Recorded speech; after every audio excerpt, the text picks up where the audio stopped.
Hello everyone, this is workshop 11, Introduction to Redox Reactions. So far we have gone over precipitation reactions and acid-base reactions, and now a third type of reaction that we're going to be looking at is redox, which is short for oxidation-reduction reactions. These reactions are going to be looking at the movement of electrons between your reactants and your products. When you see the movement of electrons, you are going to have a change in what is called the oxidation state of the elements that are being oxidized or reduced. In a redox reaction, you will always have oxidation, and you will always have reduction. Both have to occur in the reaction at the same time. You cannot just have oxidation or just reduction. You have to have both oxidation and reduction occurring for it to be a redox reaction. And so in oxidation, this is going to be when an element is losing electrons. When an element is oxidized, it is going to have a loss of electrons.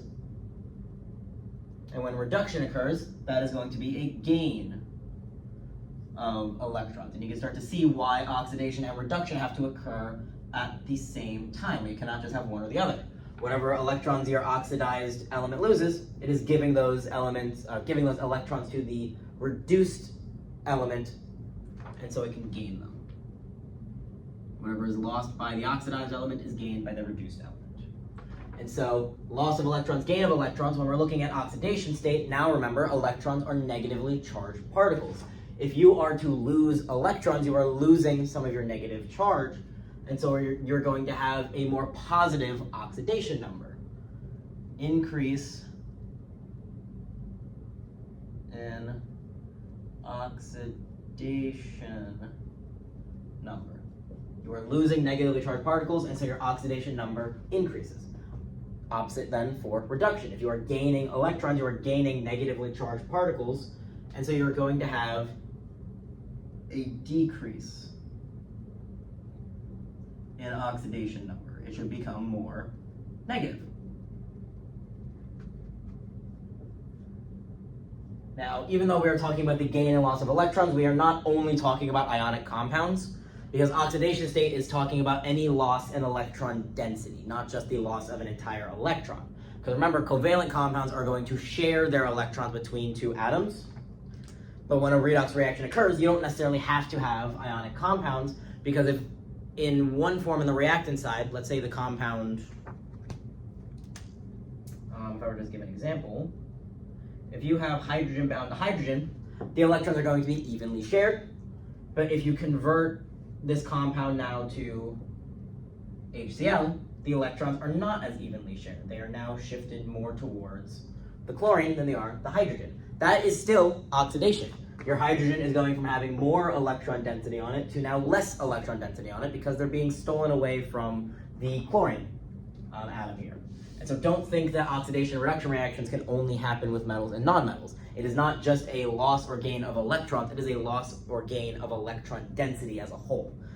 Ionic compounds and molecular compounds are going to be part of these reactions. What's important is identifying what the oxidation state of that element is in the reaction, both on the reactant side and the product side. Actually identifying what the oxidation number is so you can see where the oxidation, where the reduction is happening. Now, if we have oxidation and reduction, something has to cause it. Like I just said, in oxidation, you are losing electrons. Those electrons being lost are being taken up by the element being reduced, which also then means if you have an oxidized species, something that had lost electrons after the reaction occurs, and a reduced species, something that gains electrons after the reaction occurs, that means there are agents that are causing this. That would be your oxidizing agent and your reducing agent. So your oxidizing agent, you're going to think of these sort of as opposites. If it is the oxidizing agent, this is going to be the substance getting reduced.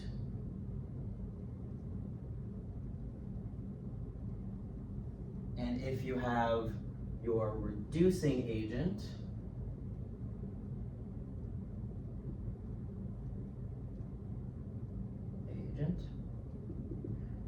That is the substance being oxidized.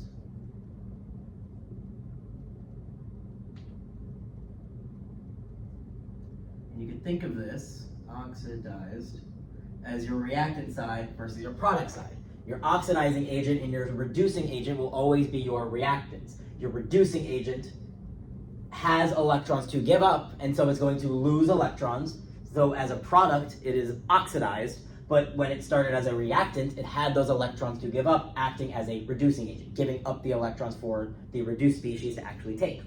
Same thing here. Oxidizing agent is on the reactant side. The oxidizing agent has a availability for electrons. It has the ability to take electrons on, and so because it is more positive on your reactant side and it has space to take on extra electrons, it is able to be reduced on the product side.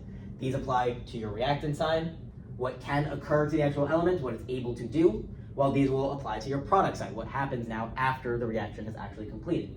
And so when you think of it like that, it makes more sense why it is kind of an opposite.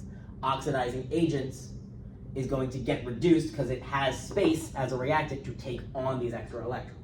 Reducing agent gets oxidized because it has extra electrons to begin with, and it's going to give them up, becoming oxidized, and give those electrons to the subject being reduced.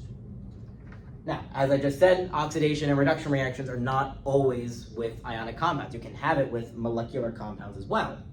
And so we have to have a way of actually assigning the oxidation number. It's not as easy as just looking at charge. It is heavily related to charge. When you're working with ionic compounds, the charge of that element can help you determine what the oxidation state is, but it's not always going to equate charge. Because there is that relationship to just electron density in general, sometimes oxidation states can change, even for elements that we know have a constant charge, like oxygen. Oxygen has a -2 charge as an ion, but its oxidation state isn't always -2.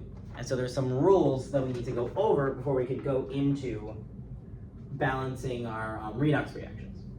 We have to know how to assign oxidation state before we can go ahead and actually apply them to a chemical reaction to see if oxidation or reduction is occurring at all. And so let's go over these rules. So first things first, we are going to be looking at our free elements. Not looking at compounds or anything, just an element existing by itself. First off, free elements, specifically free neutral elements. If it is a free element by itself, it has a neutral charge to it. Free elements have an oxidation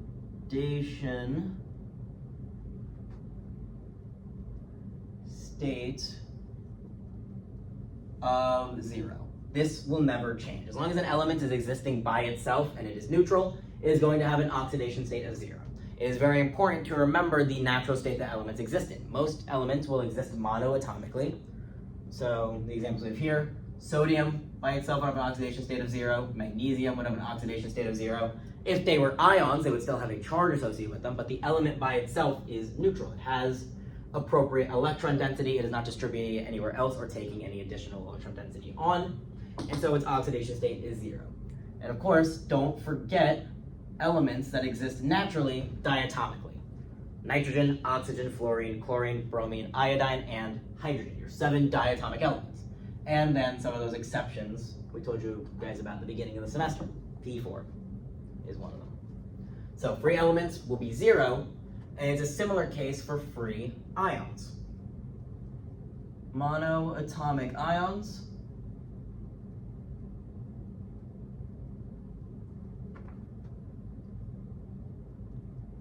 have an oxidation state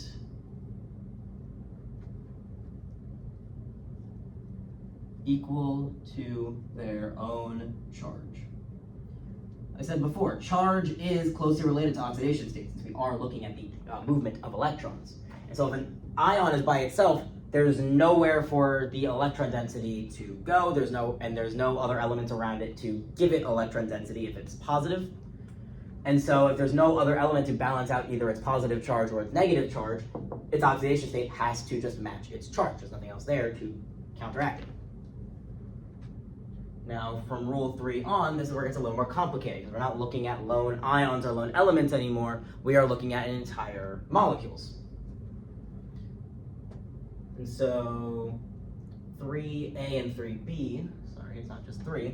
3A and 3B are going to follow the same rules as rules 1 and 2, just for molecules instead of lone atoms or lone ions.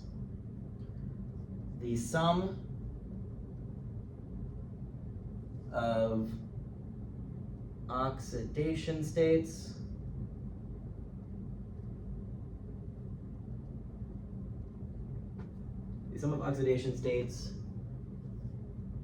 of all atoms,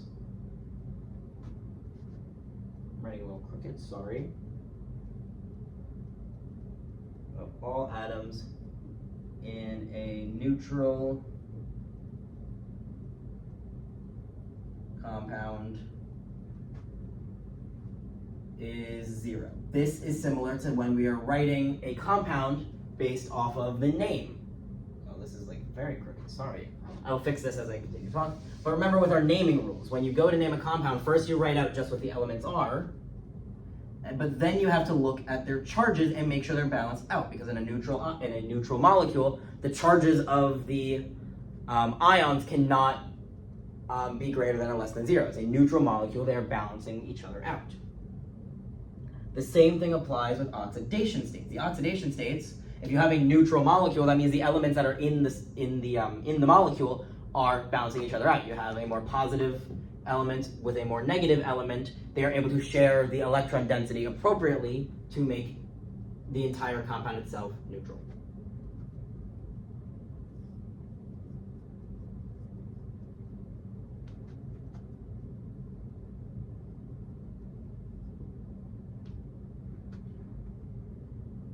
Compound is 0. And now, same thing with our ions up here. Monoatomic ions have an oxidation state equal to their charge. Same thing if you have a polyatomic ion. The sum of oxidation states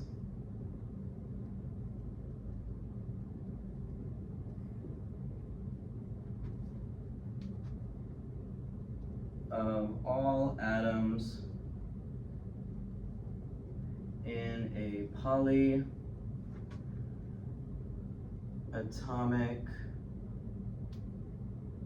ion is equal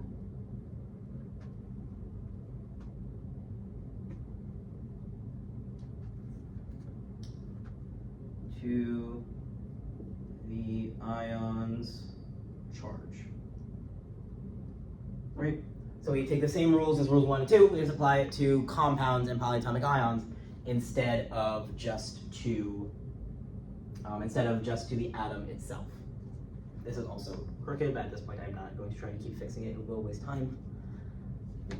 So now for 4 and 5, now it's actually about assigning the oxidation states themselves. How do we know what the oxidation state of our ion is going to be when we're looking at the compounds? So this is going to be a little bit similar to naming conventions as well. Metals are going to take priority no matter what. The metals are group 1 and group 2 metals specifically. Main group metals, their oxidation state is always going to match their charge. They come first in our priority. So group 1 metals always have, I'm going to start abbreviating into ox state just for space, always have an ox state of +1. Group 2 metals always have an ox state of +2. This is not going to change. Metals always take priority first. And now for part 5, now that we are past our metals, there is a list we have to follow in order. Fluorine takes priority first. And so if a compound has fluorine, oxidation state of -1. Hydrogen comes next. If hydrogen's there, it is +1. Then followed by oxygen with -2. Your group 7A elements, so the rest of your halogens, -1. Group 6A, the rest of your oxygen family, -2. And then group 5A, the nitrogen family, -3. These rules now have to be followed in order. First, you follow your metals, group 1 being +1, and then group 2 being +2. Then, anything that's not a metal, you have to follow this order. If fluorine and oxygen are in the same compound, fluorine takes priority, oxygen's oxidation state can change. If oxygen and a group 5 element are in the same compound, oxygen gets priority and its oxidation state of -2, and then group 5, the group 5A element could change. And anything not on this list then takes the least priority, aka your transition metals. For a similar reason why you have to state the charge of that metal when writing out the name of writing out its name in an ionic compound. Transition metals have a lot of different oxidation states. They can take on electron density quite differently depending on what they are bound to and how many of each element they are bound to. So for the same reason, they aren't put on our priority list. The oxidation state of transition metals change all the time. So following these rules, let's first get some practice assigning oxidation states. We have a lot of examples to work on here, looking at all the different rules. So 1A, we have chlorine minus. It is an element by itself, and it has a charge to it. So this is a monoatomic ion, so its oxidation state equals its charge. So that means chlorine's oxidation state in this case is -1. Now here we have a compound, SF6. So we have to find the oxidation state of sulfur and fluorine. These are both non-metals, and so we have to follow that list of priority. Fluorine is going to come in priority first, and so we're going to honor fluorine's expected oxidation state of -1. Now, whenever I go to do these molecules, I'm going to put the oxidation state of each element on top, but I'm going to put the math that we will have to do at the bottom. Because each atom of fluorine in this compound has an oxidation state of -1. But we need the compound to be neutral, and there are 6 fluorines, which means overall for the entire compound, there's an oxidation state of -6 coming from all of the fluorines, -1 from each of them. So sulfur needs to balance out all 6, giving it an oxidation state of +6. Sulfur +6, while each individual fluorine is -1. You are going to be asked about the individual oxidation state unless the question words it differently. You are not going to be asked about the oxidation state of all the fluorines, again, unless the question is specifying that. When they ask for an oxidation state, they want it for the individual element. S2 minus, another monoatomic ion, and so its oxidation state is going to equal its charge. Its oxidation state is -2. pH3, phosphorus and hydrogen. Hydrogen comes first on our priority list, so we honor its +1 oxidation state. There are 3 hydrogens in this entire compound, so +3 overall, which means phosphorus needs a -3 oxidation state to balance it out. So P -3, H +1. Bromine. Bromine is a naturally diatomic element. This is a free element that is neutral, and so its oxidation state is going to equal 0. PO4 3-, our phosphate ion.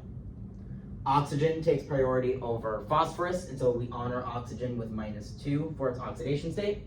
There's 4 oxygens overall, so that would be -8 overall, but phosphate has a charge of -3, and so the oxidation states are not going to total to 0, they are going to total to -3. What plus -8 will give us -3? That would be +5. +5 minus 8 will give us an oxidation state overall of -3. So phosphorus' oxidation state is +5. Oxygen's is -2. P4, that was one of the examples I gave before. Phosphorus naturally exists as P4, not by itself. And so oxidation state is 0. Monoatomic ion, aluminum 3+, so its oxidation state is +3. Manganese chloride, chlorine is a group 7A element, and manganese is a transition metal, so chlorine gets priority. So each chlorine has an oxidation state of -1. Manganese chloride is a neutral molecule, and so the oxidation states need to equal to 0. 2 chlorines mean we have -2 overall, so manganese in this case has a +2 oxidation state.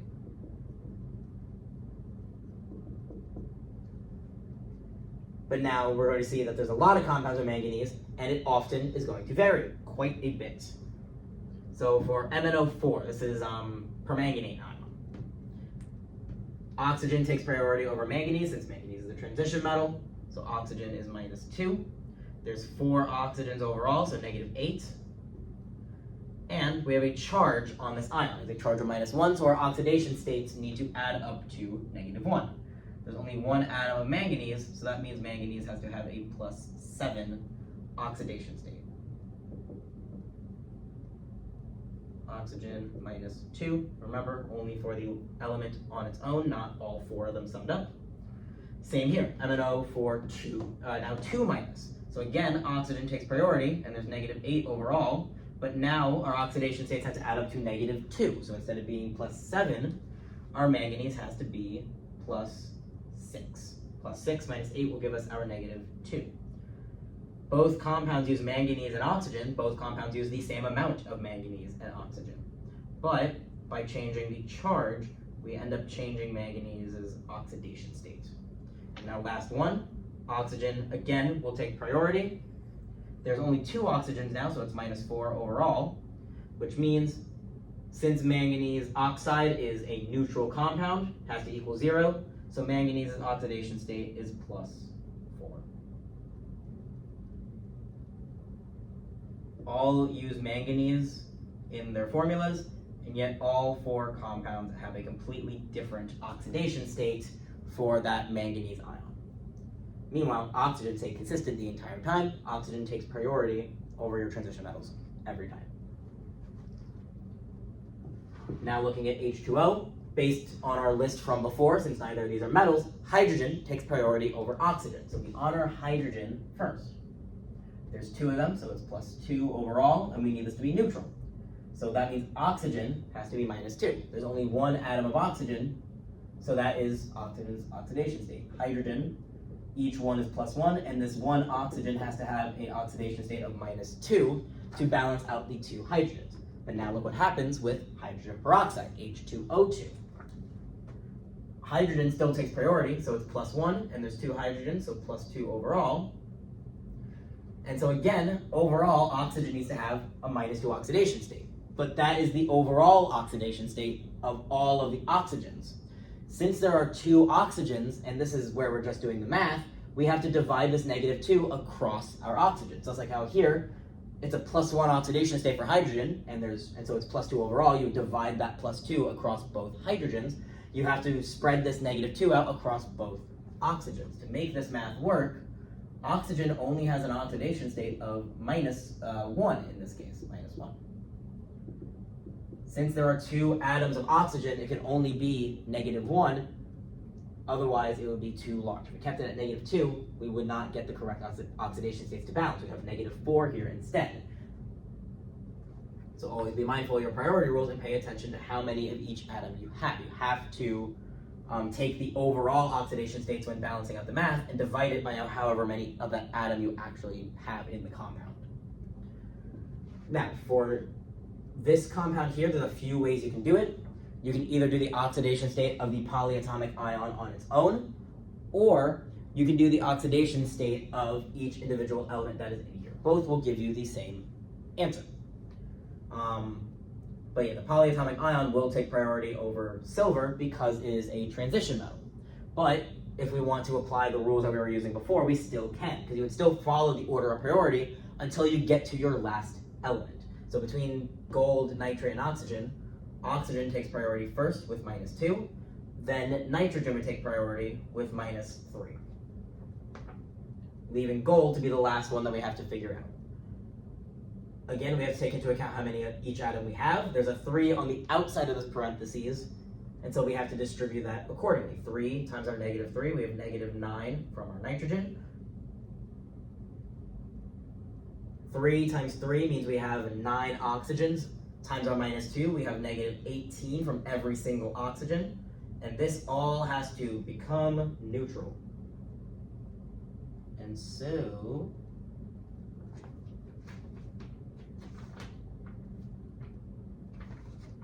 this should be, give me a second to do the math in my head.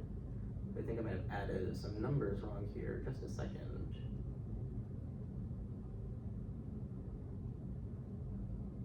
Now, to make this less complicated, we're just going to focus on the ion itself.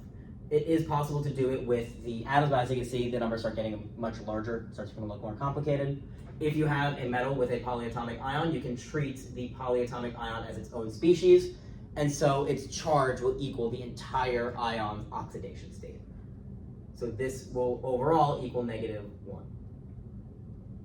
Which means 3 times -1 means we have -3. This has to be a neutral compound, so gold has to have a +3 oxidation state. Oh, I realized what I did wrong. Since this is a polyatomic ion, you first have to balance out the oxidation states in the ion itself and then do it with gold. So just to demonstrate that, so you have both methods of doing it, I will redo my work down here. So first let's balance what's in the parentheses. NO3, oxygen will take priority, -2 oxidation state, there's 3 of them, so -6.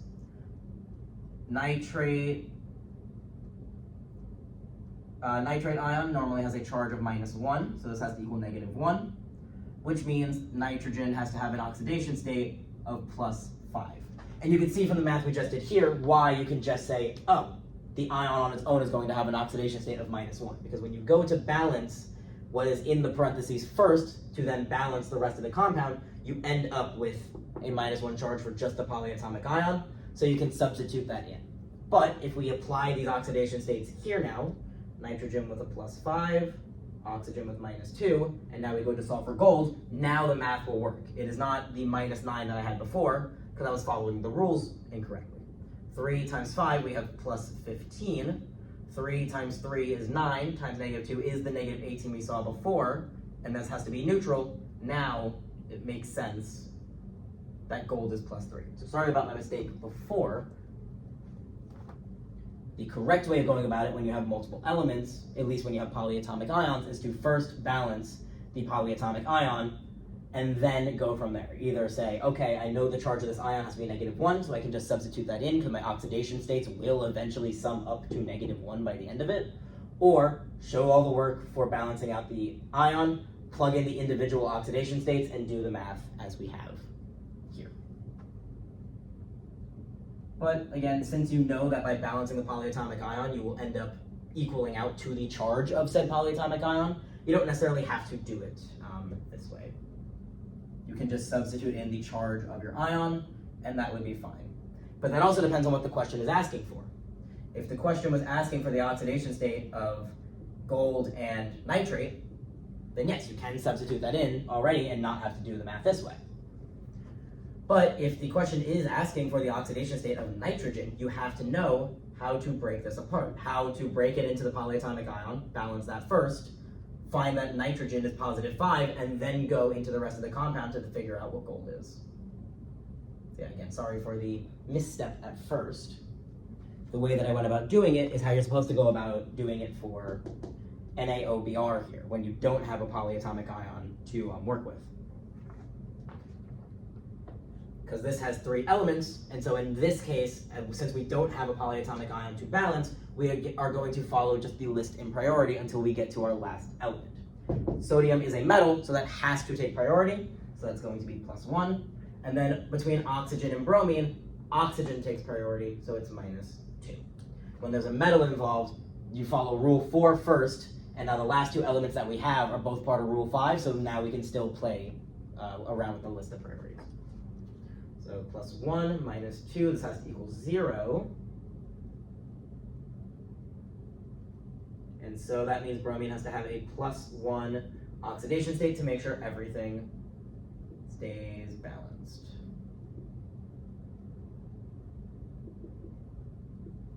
Normally bromine would have a charge of -1, but to make sure oxidation states are balanced, it has an oxidation state of +1. Now, same thing here. You can either break this up into its ions, or because this is a metal that we know the oxidation state of already, we can go about solving each individual ion, and both will work. If you were just asked about sodium's oxidation state and bromite's oxidation state, you can say -1, because the charge of the ion is -1, so all the oxidation states inside of this eventually will sum up to -1, and sodium will be +1. That would be enough work. But if I ask you for the oxidation state of bromine, we can't do it like that.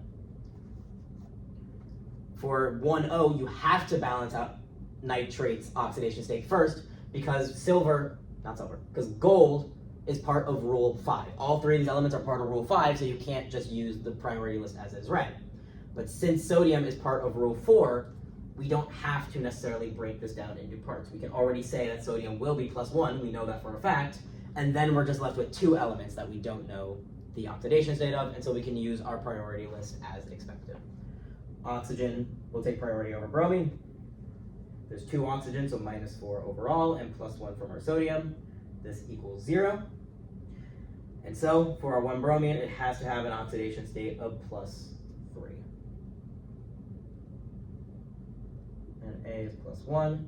Oxygen is once again -2, but now bromine is +3. And now we do the same thing again. We know sodium will have a +1 charge, which means between bromine and oxygen takes priority. +1, -6 now overall from all of our oxygens. So bromine in this case gets a +5 oxidation state to balance everything out. Sodium +1, oxygen -2, bromine +5. And now last one, following these same rules. Sodium takes priority, then oxygen, +1, -8 for our 4 oxygens. Bromine now has an oxidation state of +7. You can really see with these 4 compounds just how drastically oxidation state could change for elements that usually will have a constant charge based on their ion. The ion itself would still be bromine minus. It's very hard to not have bromine minus, but oxidation state wise, it is easy for a lot of elements to change their oxidation state depending on what they are bound to.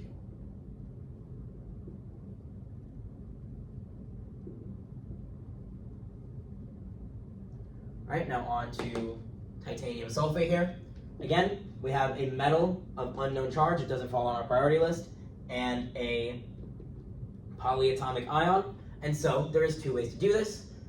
If we just care about titanium and sulfate, the oxidation state of sulfate overall we know has to equal its charge, so -2. There's 2 of them, so -4. And so titanium's oxidation state has to be +4 to balance everything out to make this a neutral molecule. Since we want to know about each atom's oxidation state, we are first going to look at sulfate ion by itself and balance out its oxidation state. SO4, 2-, oxygen takes priority over sulfur, and so there's 4 oxygens, so -8 overall equals -2. So sulfur in this case has an oxidation state of +6, oxygen keeps its -2, and we saw before that this will balance out to +4. If we want to see how it adds up to +4 using our individual oxidation states here, 2 times our +6 will be +12, 4 times 2 is 8, times our -2 up there is -16, and this has to equal 0, so this has to be +4.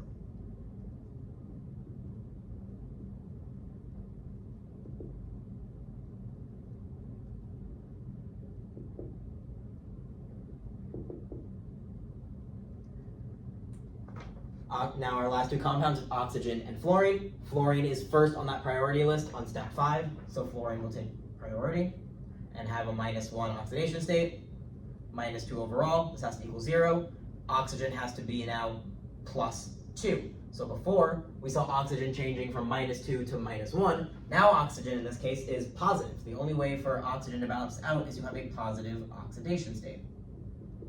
Same thing for our second example here. Fluorine takes priority, so -1, -2 for both of them. which means minus 2 overall, plus 2, sorry. Since there is 2 oxygens, each oxygen will have a plus 1, summing up to plus 2. But in both of these cases, oxygen has a positive oxidation state, which isn't necessarily expected based on its charge on the periodic table. So these last few examples really highlight just how drastically your oxidation state can change based on what you assume from the ions that they would normally form. So now that we've gone over a lot of examples with balancing out charges in just compounds, now let's look at redox reactions to see, is a redox reaction occurring, and if so, what species is being oxidized, what species is being reduced. Looking at reactions now, we're going to follow the same rules to identify the oxidation state of each element in either a lone element like we have here, or in a molecule. It's still all going to be the same rules, it's just now we're going to be tracking the changes in oxidation state across that reaction arrow. So starting with our reactants, copper, monoatomic free element, it's going to have an oxidation state of 0. Now we are looking at our compound here. We have silver and we have nitrate. So again, either you assign an oxidation state just to nitrate to find silvers, or you have to find it for each individual element. When you're doing it for a reaction, it is much better to find it for the individual elements, because you have to actually know which elements are being oxidized and which are reduced. You have no way of knowing if this nitrogen or this oxygen is being oxidized or reduced if you don't find their individual oxidation states. And so let's find the oxidation states for nitrate first. NO3 minus, -2 for our oxygen, -6 overall, has to equal -1, and so nitrogen has to be +5. So we have -2, +5, and now we can figure out the oxidation state of silver. +5 -6 equals 0 now, and so the oxidation state of silver in this case is +1. That's our reactants. Now on to our products. Forgot to write my 2's. Okay. Silver is now a monoatomic free element. It is going to have an oxidation state of 0. Same thing here, we need to find the individual oxidation states of our oxygen, nitrogen, and copper. Since this stayed the nitrate ion, we don't have to do any additional math. We're still going to do the same thing. You take nitrate by itself and find its oxidation states of oxygen, nitrogen. So these end up staying exactly the same. Since nitrate stayed nitrate, our oxidation states have not been affected.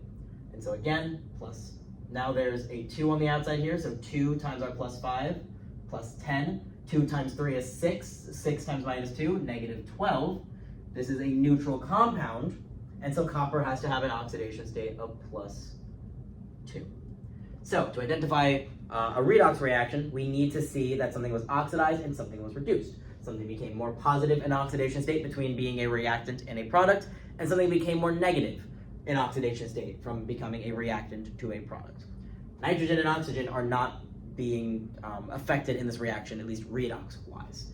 +5 to +5 and -2 to -2. That's why it's important the oxidation state is for each individual atom, not looking at the overall oxidation states. But now, looking at our copper went from 0 all the way up, to +2. Going up in oxidation state, remember, means you are being oxidized. So this is our oxidation reaction. Silver went from +1 to 0. It went down in oxidation state, and so that means this is our reduction reaction.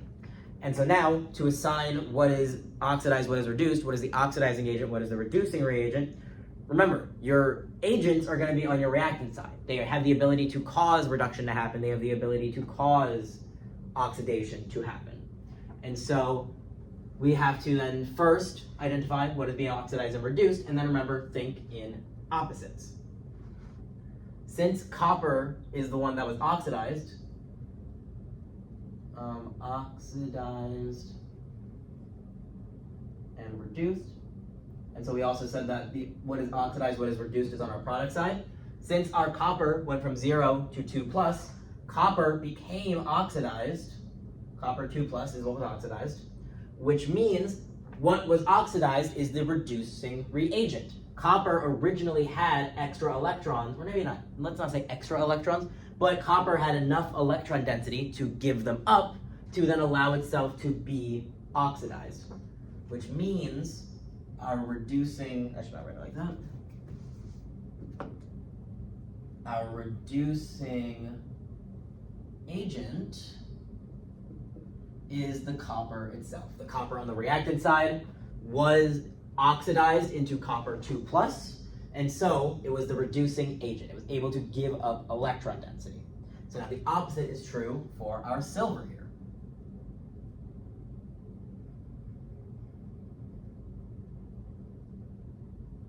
The silver went from +1 to 0, so solid silver was reduced, and if silver was able to be reduced, that means that originally silver had space to take on extra electron density, making it the oxidizing agent. It had the ability to take on extra electrons.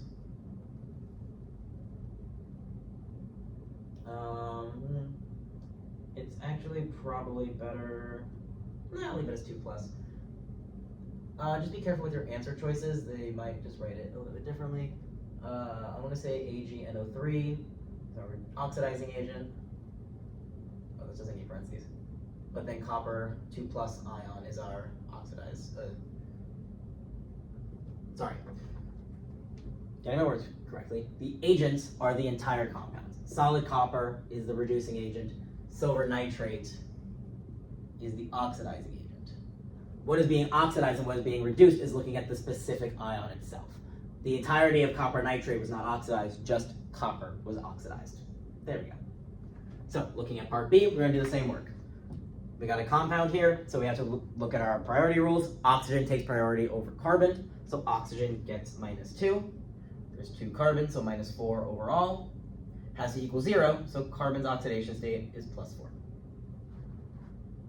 Hydrogen is naturally diatomic, so free element, oxidation state of 0.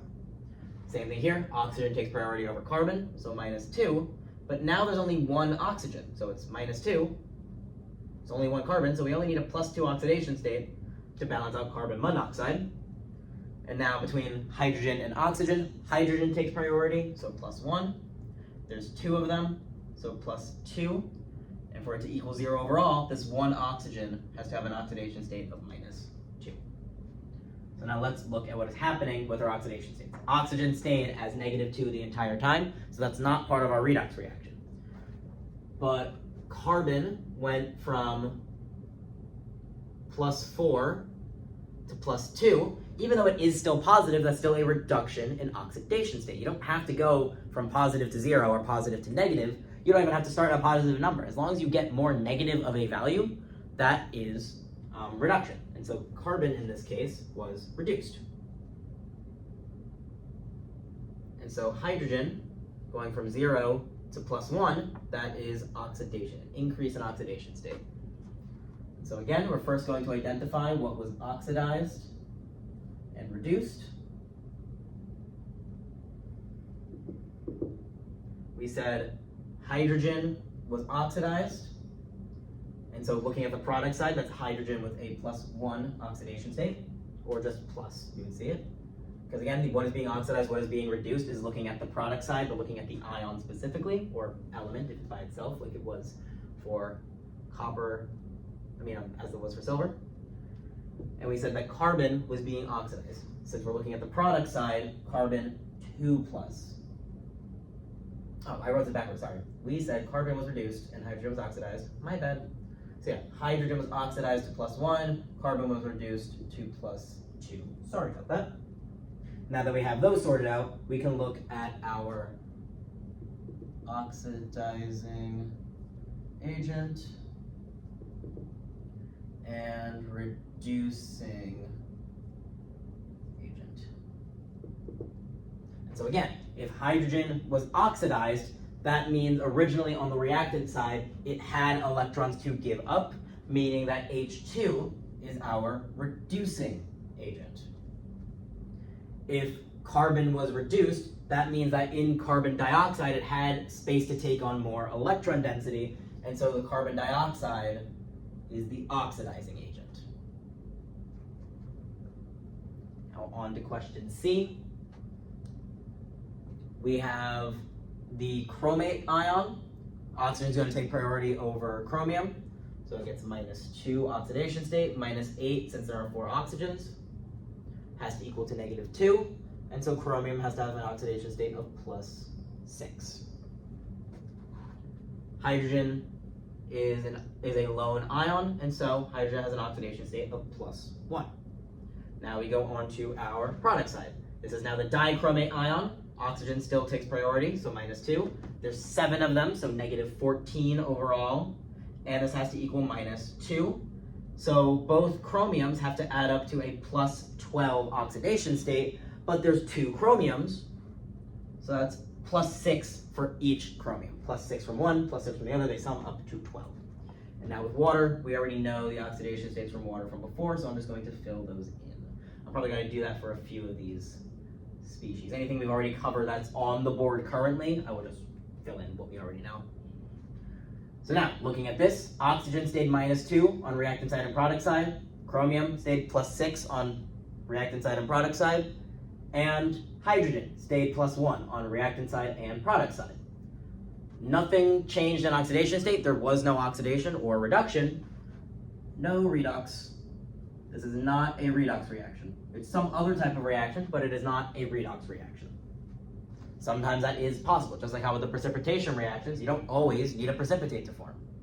That just means it's not a precipitation reaction. And so this problem is already done. Looking at 2D, we have iron oxide. Oxygen will take priority, so -2. There's 3 oxygens, -6, neutral molecule. That means all of our irons have to add up to +6. There's 2 irons, and so +3 per iron. Carbon monoxide we did in problem B, and so oxygen takes priority with -2, carbon gets +2.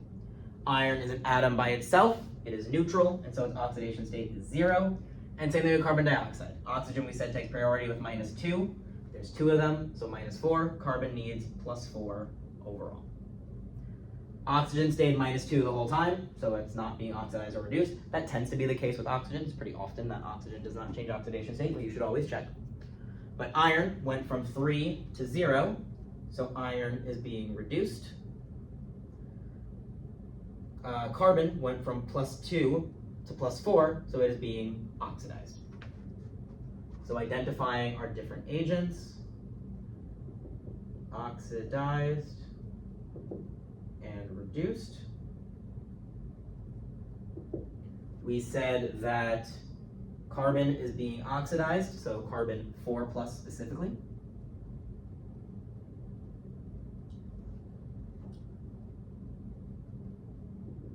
And iron is being reduced, specifically reduced into solid iron.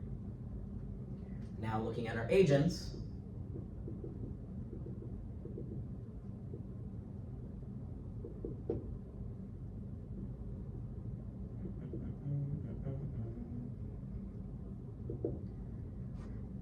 if iron was able to be reduced, that means it had space to take on extra electrons, and so iron oxide was our oxidizing agent. If carbon was able to be oxidized, that means it originally had carbons, extra carbons that it could give up, and so CO2 is our reducing agent. Now on to our last example here. Manganese oxide plus hydrochloric acid becomes manganese chloride, chlorine, gas, and water. Oxygen takes priority over manganese, so it's -2. -4 from both oxygens, and so manganese needs a +4 to balance out that -4. Hydrogen takes priority over chlorine, so +1 has to equal 0, so chlorine must be -1 to balance out the +1. Looking at manganese chloride now, chlorine will take priority over manganese. It is a group 7A element versus a transition metal. 1 chlorine will have an oxidation state of -1. There's 2 chlorine, so -2. This has to be a neutral compound, so now manganese has an oxidation state of +2. Chlorine gas by itself, chlorine is a naturally diatomic element, so this is a free element here. And so this will have an oxidation state of 0. And again, water we've done previously. Hydrogen takes priority, so +1. There's 2 hydrogens, +2. Our 1 oxygen has an oxidation state of -2 to balance it out. looking at our different elements, oxygen and hydrogen. Oxygen stayed -2, hydrogen stayed +1, so they are not being oxidized or reduced. But our manganese went from, I'm going to write both of these under, I think. Nah, I can make it fit. Manganese went from +4 to +2, so this is being reduced. Chlorine went from -1 to 0, and so this is being oxidized. And so the last round of labeling these.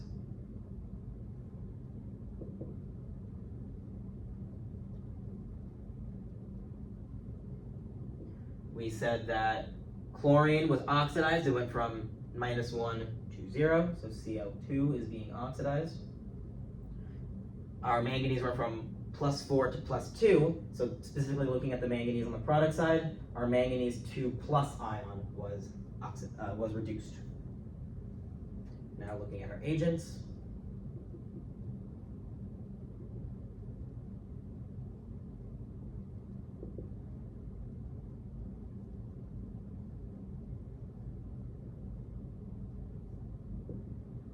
Oxidizing agent, if manganese was being reduced, that means manganese oxide over here had the ability to give up electrons.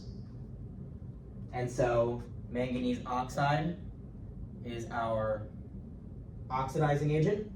Hydrochloric acid, our chlorine was oxidized, meaning that in our hydrochloric acid, chlorine had extra electrons that it was able to give up, making hydrochloric acid our reducing reagent. You always have to be able to identify your oxidation states before you can go ahead with labeling any of these parts. Because as we saw, once you balance it out, you might not have an oxidation reaction happening at all. And then from there, your oxidized and reduced species are going to be the ions existing, or the solid elements, or lone elements. Sorry, it's not always a solid. As you see here, it's a gas. But the oxidized and reduced species are always going to be on your product side, and it's the element by itself. Meanwhile, the agent is on your reactant side, and it is the entire compound. Also notice we are not paying attention to the coefficient when using oxidation state. I forget which other topics where you would do that, but essentially remember your coefficients are stoichiometric ratios. They are there to tell you the mole ratio between your reactants and products. Our oxidation states apply to the individual elements, and so the coefficients do not play an effect in the overall determining of oxidation steps, determining if it's a redox reaction, and labeling our oxidized and reduced species and our oxidizing agents and our reducing agents. That is the end of this workshop. If there are still any questions on the content that was covered in this recording, absolutely reach out to the Math and Science Resource Center here at John Jay to get more assistance. You can book an appointment yourself through John Jay Navigate, or you can go to the Tutoring Center on campus, room 1.94 in the new building, and someone at the front desk can help you book an appointment. You can book one-on-ones either in person or virtually, and there are plenty of tutors here who can help you understand the content better.